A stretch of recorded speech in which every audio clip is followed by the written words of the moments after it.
This is an overview of the urinary bladder specimen in Module 1 lab.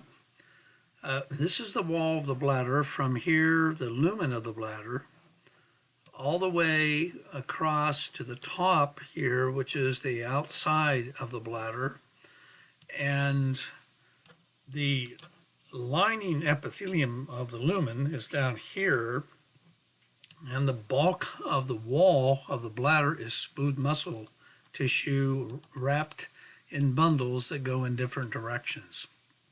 We won't dwell on that at the moment. What we want to do is focus on the lining epithelium here, which is transitional epithelium.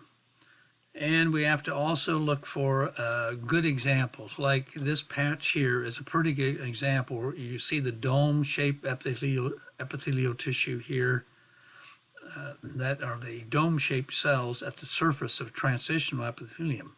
Now, transitional epithelium is caused because it's named that way because it can transform from this stratified form to extremely flat and maybe only 2 or 3 layers thick, and the cells very flat when the bladder is stretched. I don't have an example of that. Perhaps you'll be able to see that in the lecture and the other specimens. I'm just going to move over here to get a better example.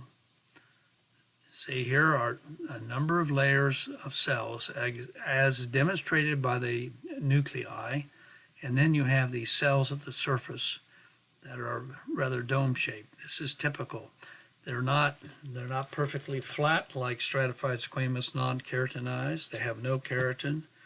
So this is transitional epithelium, which lines the urinary bladder and the urethra. Okay, so I think there's not, I could look at one more area here, but you have the annotations that you'll be able to study. And so when I click the go, it does give you some guidance to indicate some of the features of this specimen. Okay, that concludes the urinary bladder.